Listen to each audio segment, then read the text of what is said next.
Well, good morning, everyone. My name is MightyStream, and I'm going to do the January 20th just for today in a meditation.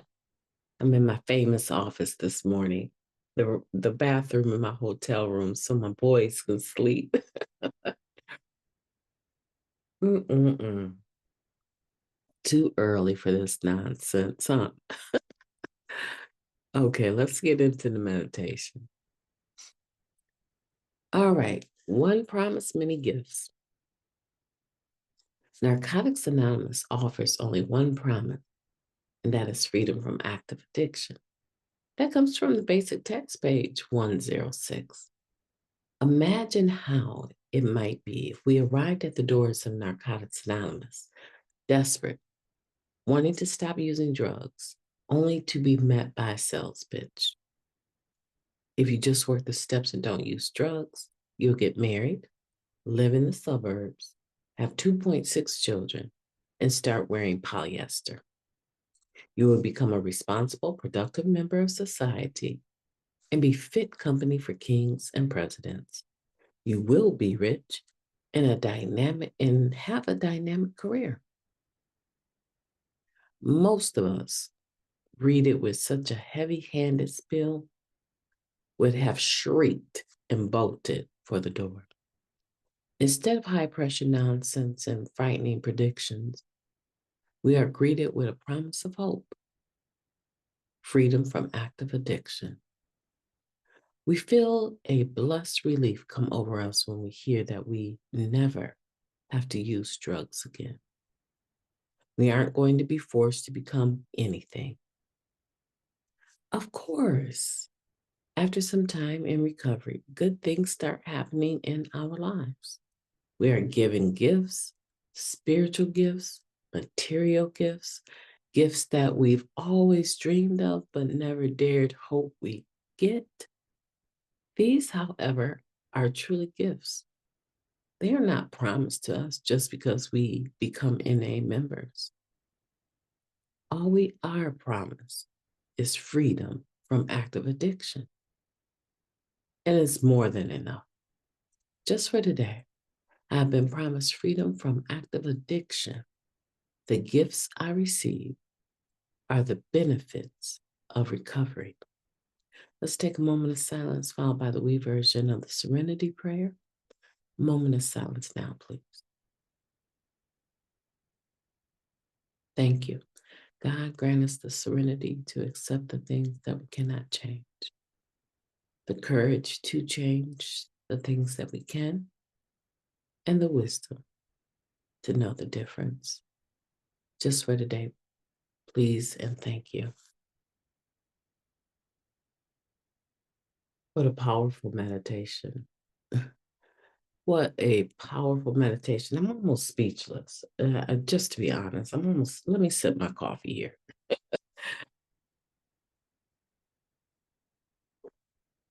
I need these pistons to start firing this morning. Yeah, so I believe that meditation is powerful. And I believe that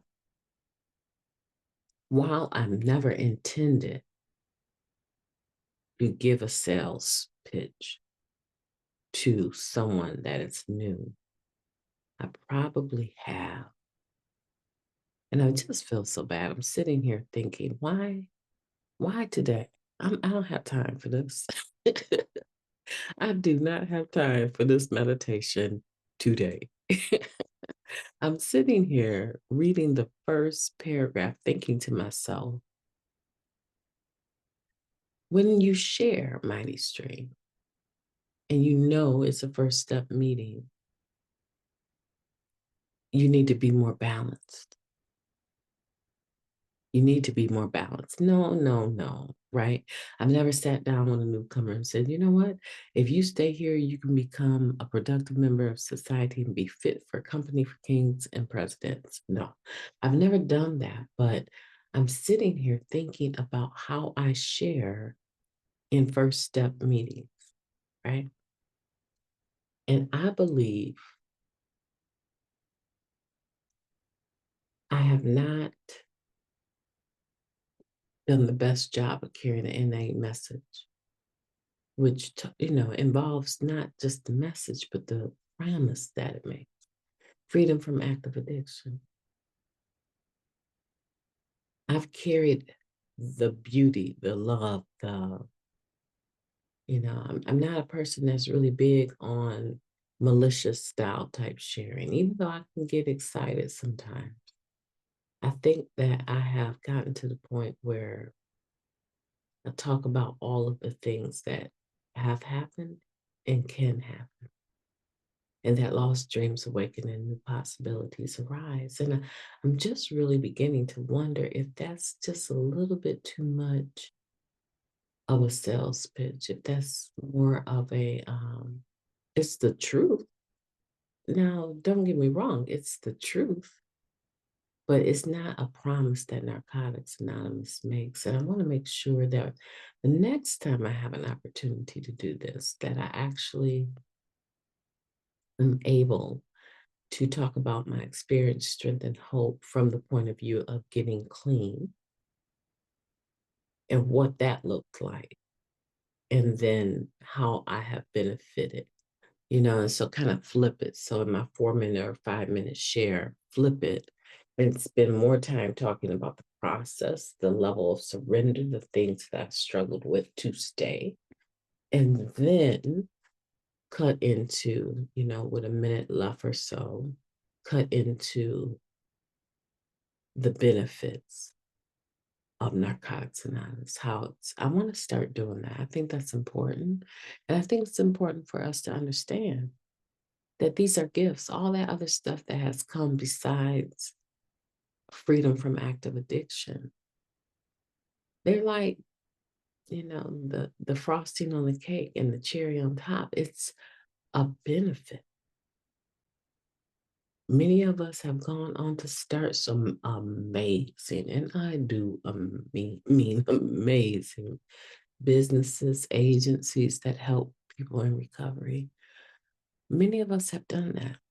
Many of us have started other things that we dreamed of in construction or landscaping or in politics. I have a loved one that is involved she's a commissioner in the city. It's just amazing what we can do clean. But all of that is a gift.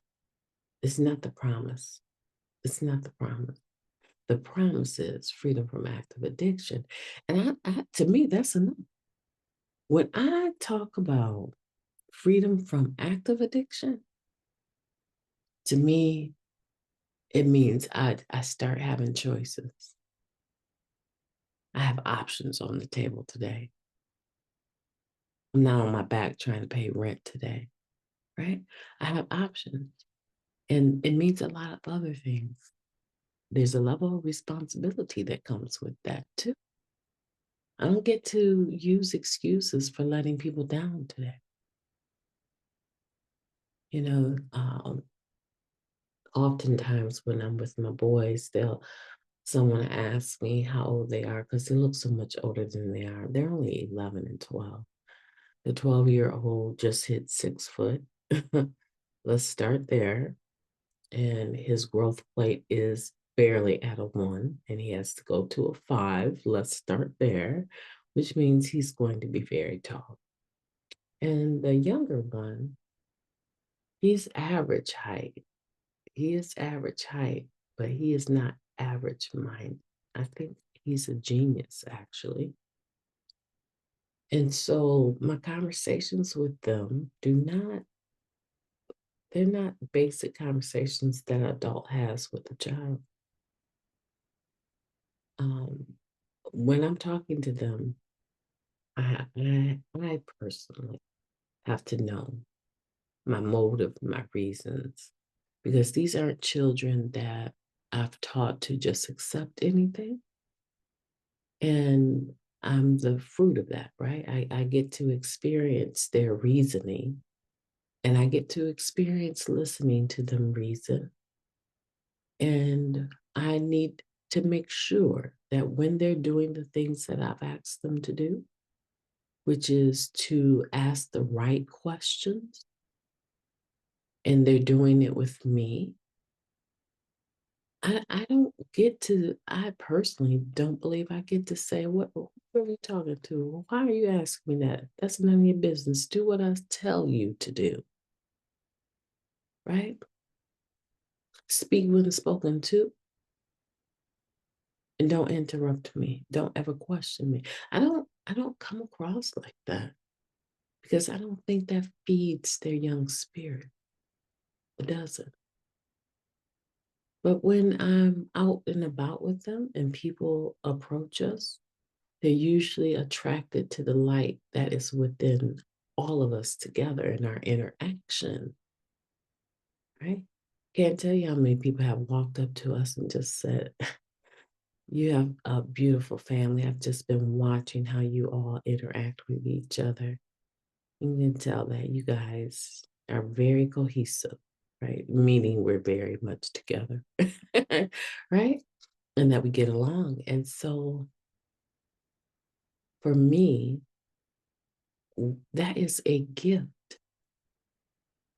Narcotics Anonymous did not promise me that I would go from, I want to say barren, right? Because I've had 2 forced abortions with a drug dealer, right?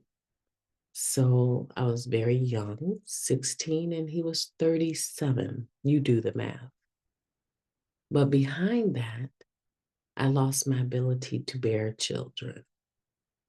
So before I even got started out the gate of real womanhood, before I even graduated, I had lost, without knowing it, I had lost my ability to bear children.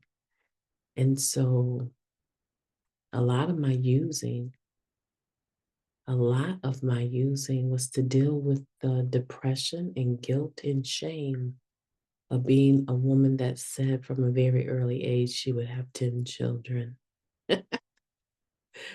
And so let's get into that. Let's unpack that. The using was to quell the sadness, but it really only increased because I would do things that caused me even more sadness. And so, about 9 years ago, nearly 9 years ago, I got to meet my nephew's children. And we brought them to our home. And he did the same thing that he was doing out there, but I ended up basically raising them, babysitting them rather, in my own home with them for years until it got to the point that I needed to actually get them legally so that I could give them the things that they needed, like medical attention. And so I ended up going into court to get them and become their legal guardian. Now, what does that say to me? That says to me that as a result, a direct result of this promise from active addiction, this freedom from addiction, I was able to present myself in front of a very well-known hard judge in family court and make my case for why they should be legally given to me. I could not have done that using. I could not have done that. But they're not the promise.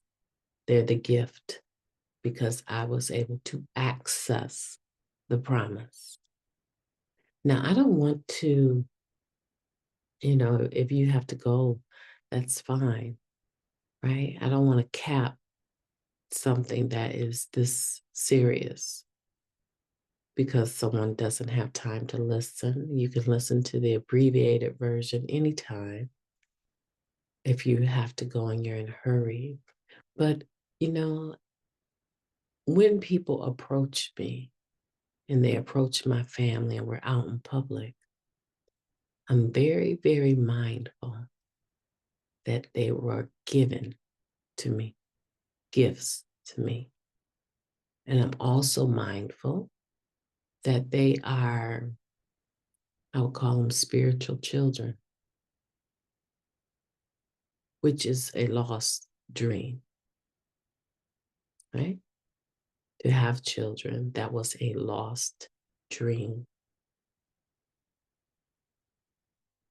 So I feel very fortunate, and I have a lot of gratitude because I've experienced the promise of freedom from addiction, and I have received so many gifts that have forever changed my life as a benefit of recovery.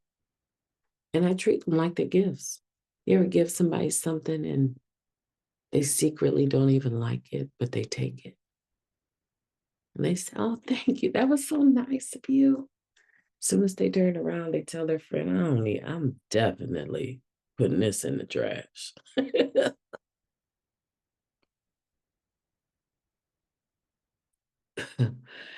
Or they never use it, right?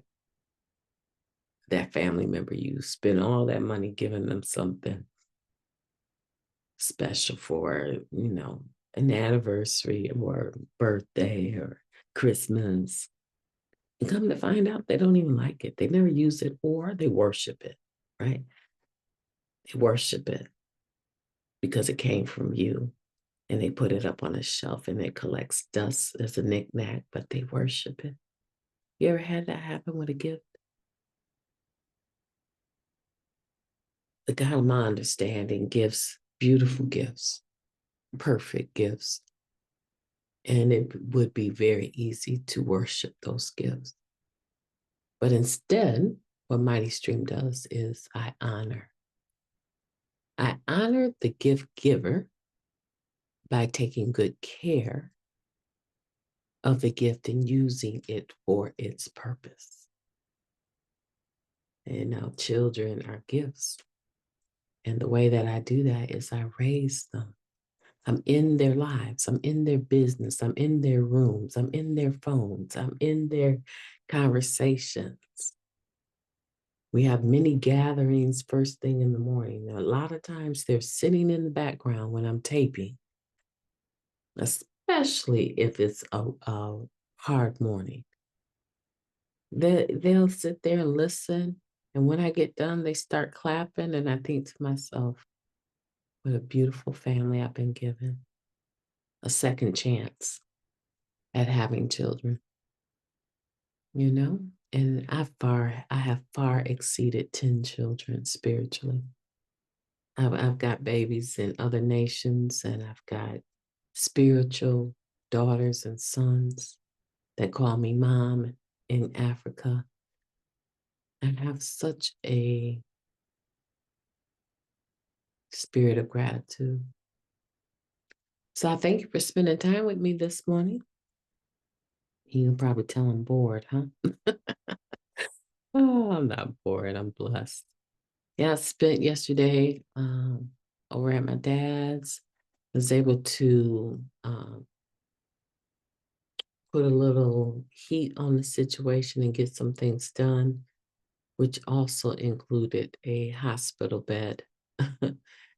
He needs a hospital bed. He shouldn't be falling out of the bed and everyone's asleep and he can't get up. So we have a bed that has protection, some rails and stuff. And so yesterday was a productive day, cleaning, moving things around, and making him more comfortable.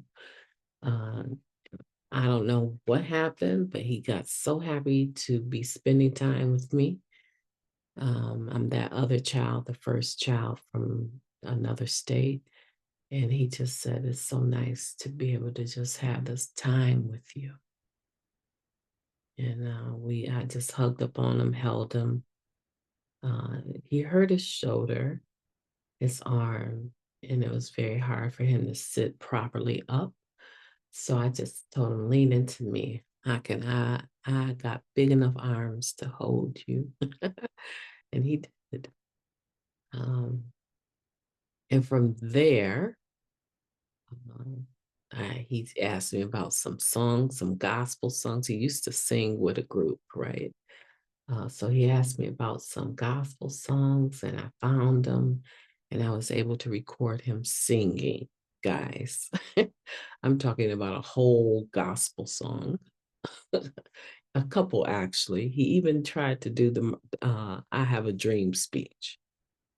And he told me to tell my mother that he's reached the stage of life where the curtain is about to be drawn, and that she was a beautiful woman, and that he loves her.